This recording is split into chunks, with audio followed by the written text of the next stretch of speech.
अब सॉल्व करेंगे 15 नंबर का। कह रहा है इसमें कि n के किस मान के लिए दोनों समांतर श्रेणी 63, 65, 67 डैश डैश 3, 10, 17 के nवें पद बराबर होंगे। यानी AP दिया गया है दोनों AP में कह रहा है कि पहला AP में 63, 65, 67 कुछ इस तरह से मान बढ़ रहा है, और दूसरा AP में जो है 3, 10 और 17, ठीक है, ज़्यादा करके बढ़ रहा है।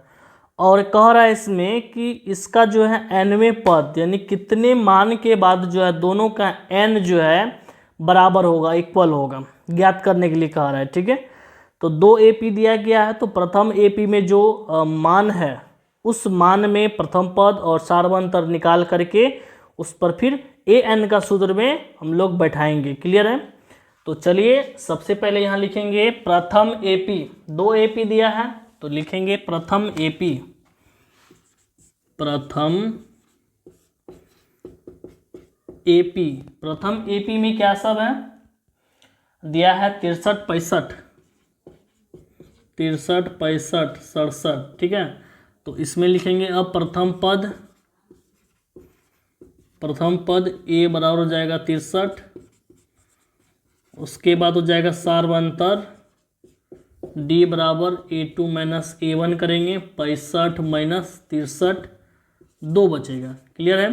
अब इसको क्या करेंगे an का सूत्र में बैठाएंगे, तो an बराबर होगा A plus n minus 1 into D. अब यहाँ A का मान 63 प्लस n माइनस 1 और D का मान 2, 63 प्लस 2 से गुना करेंगे 2n हो जाएगा, फिर 2 को माइनस 1 से गुना करेंगे तो 2। अब ये दोनों माइनस करेंगे तो घटेगा, तो घट करके यहाँ हो जाएगा 63 में से 2 चला जाएगा, 61 बचेगा, 61 प्लस बचेगा 2n। ये हो गया an बराबर।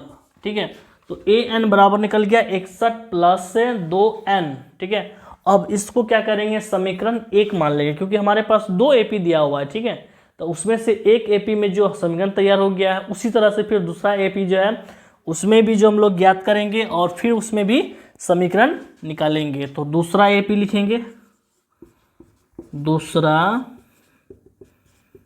AP में जो दिया हुआ मान है वह 3, 10, 17, 3, 10, 17 डैश डैश डैश। तो अब इसमें भी लिखेंगे प्रथम पद A बराबर 3, उसके बाद लिखेंगे सार्वंतर D बराबर A2 माइनस A1, 10 माइनस 3 घट के 7 हो जाएगा। क्लियर है? अब इसको भी an का सूत्र में बैठाएंगे, तो an बराबर होगा A plus n minus 1 into D.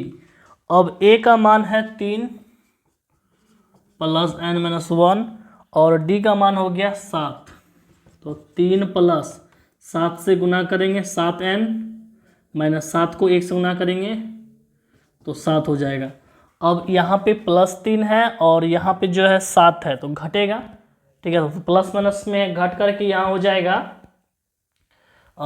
यहाँ पे बचेगा माइनस में आता है। ठीक है, तो पहले इसको लिखिए 7n और ये घट के -4 हो जाएगा। समीकरण 2 इसको मान लीजिए, ये भी क्या हो गया an बराबर निकल गया। ठीक है, अब देखिए ये भी समीकरण 1 में an बराबर है और समीकरण 2 भी जो है an बराबर है। और आपको जो है क्वेश्चन में ये चीज़ पहले से क्लियर कर दिया है कि इसका जो nवां पद है, चूंकि इसका nवां पद क्या है बराबर है। ठीक है, इसका nवां पद क्या है बराबर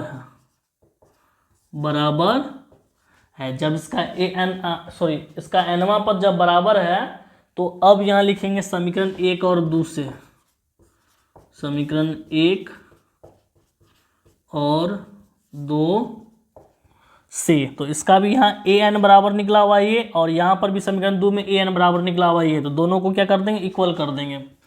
तो 61 प्लस 2n बराबर हो जाएगा 7n माइनस 4।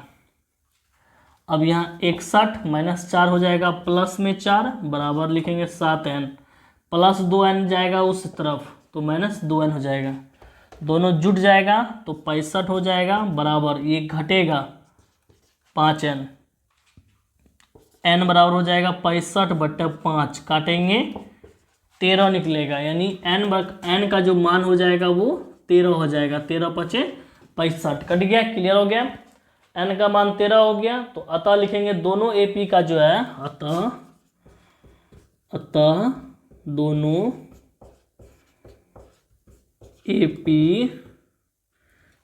AP का जो है 13वां पद का 13वां पद क्या है, बराबर है। क्लियर है, ये इसका आंसर क्लियर हो गया। अब आगे सॉल्व करेंगे क्वेश्चन नंबर 16।